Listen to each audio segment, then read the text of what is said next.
débuter en remerciant évidemment Violaine parce que c'est grâce à elle, à ses interventions, à son énergie que je me suis engagé un peu plus dans cette action qui mérite que nous déployions tous notre énergie également au service notamment des enfants principalement, mais enfin de tout le monde. Alors, je suppose que c'est avec ça que je fais passer... Hop, comme ça, voilà. Voilà. Alors, je vais quand même me présenter un petit peu. Donc, je suis sage-femme. Je fais partie de la première promotion d'hommes sage-femmes en France. Donc, 19 mai 82, la clause de sexe a disparu pour pouvoir se présenter au concours et devenir sage-femme. Donc, voilà, je fais partie de cette première promotion. Et j'avais quand même comme perception, pressentiment, que la sage-femme était probablement la personne qui était le mieux placée pour accompagner la femme, le couple, en tous les cas les humains, dans l'arrivée et l'accueil d'un enfant. Et je voudrais quand même redire que depuis que l'humanité est humanité, depuis qu'il y a des enfants, il y a toujours eu auprès des femmes des personnes qui ont été là sous toutes les latitudes, à toutes les époques. Ces personnes, ce sont les sages-femmes, et elles ont été là toujours pour faire en sorte que ça se passe le mieux possible. Le mieux possible, évidemment, de nos jours, on pense aux aspects médicaux, aux aspects techniques, à la prévention, à la sécurité, à éviter les complications. Mais quand je dis le mieux possible, je veux aussi dire le mieux possible au niveau simplement humain. Parce que l'arrivée d'un enfant, l'accueil d'un enfant, c'est l'arrivée d'un être humain. C'est un nouvel être humain qui nous rejoint. Et je pense que c'est notre devoir, en tant qu'humain, en tant que parent, en tant que professionnel, de faire en sorte d'être capable d'accueillir cet enfant dans de véritables conditions, j'allais dire, bienveillantes. Et donc, j'ai travaillé à l'hôpital. Et après quelques années d'hôpital, j'ai mis en place 3 éléments qui m'ont semblé importants. D'abord, passer en exercice libéral. Pourquoi ? Pour pouvoir développer ce que nous appelons le suivi global. Le suivi global, c'est le fait que la patiente, le couple, ait un praticien de référence à toutes les étapes de son suivi, de la grossesse, de la préparation, de la surveillance du travail, de l'accouchement et de la prénaissance. Ça donne la possibilité d'avoir un référent, mais que l'on connaît bien et avec qui donc on va pouvoir échanger et mettre en place du soutien si c'est nécessaire. Et parallèlement, j'ai développé ma formation en aptonomie. Alors l'aptonomie, certaines personnes en ont déjà entendu parler. Je vous reprécise en quelques mots.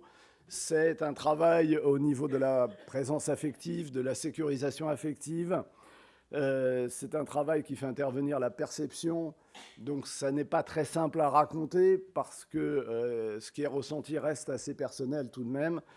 Mais néanmoins, c'est un travail qui apporte beaucoup de présence auprès des futurs parents, auprès de l'enfant, bien sûr, qui est en gestation, et donc auprès des humains.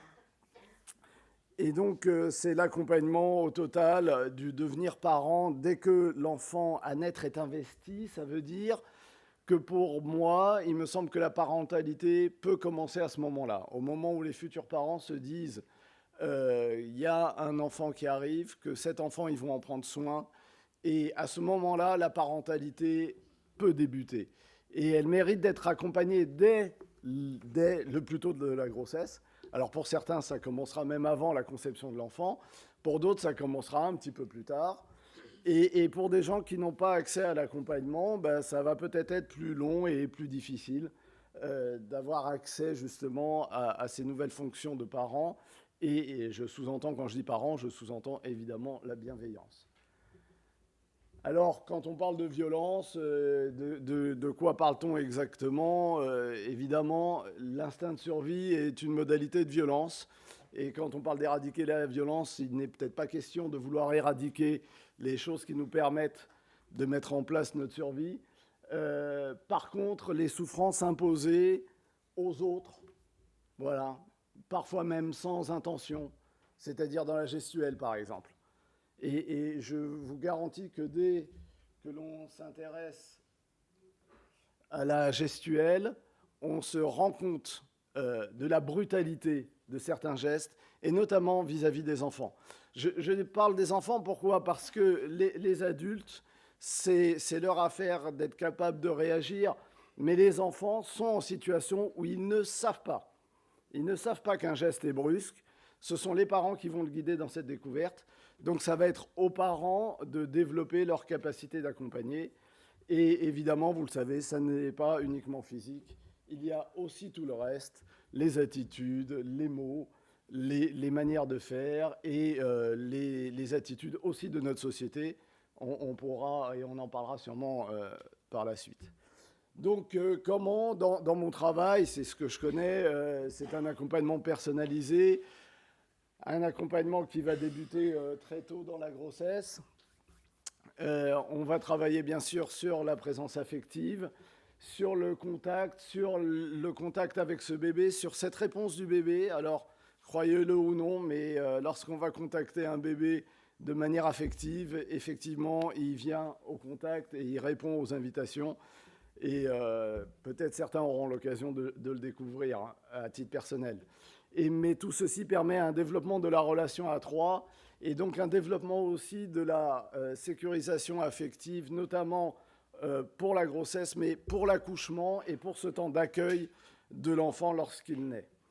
Et bien sûr, il y aura des séances en postnatal avec l'enfant, ce qui est très important pour les parents, d'avoir accès à quelqu'un qui peut justement avec eux de temps en temps réfléchir aussi sur ce qui est acceptable ou pas. Voilà.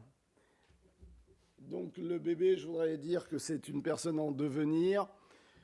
Pour moi, évidemment, les parents sont en première ligne. Ce sont les références principales de l'enfant pour accompagner, bien sûr, l'acquisition de l'autonomie et l'apprentissage de la vie avec les autres.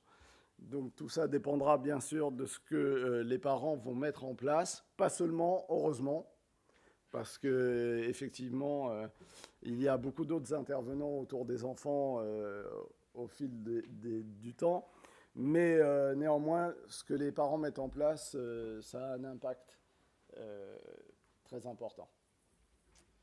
Donc, ça permettra donc aux parents d'investir très tôt leur nouvelle vie, de mettre en place le plus tôt possible, bien sûr, les modalités bienveillantes, soutenantes, valorisantes vis-à-vis des enfants, mais aussi vis-à-vis des autres, parce que les enfants, ce sont les adultes de demain tout de même.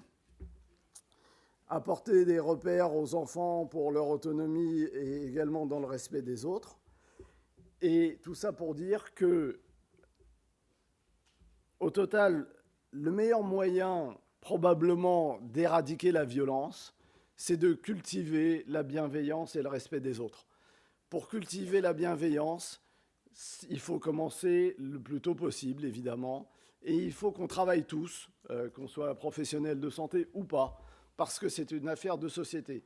Donc il faut qu'on travaille tous à cultiver cette bienveillance et à cultiver ce respect des autres. On le sait, la période est difficile, tout est difficile, la vie est difficile, mais néanmoins, la société, c'est aussi nous.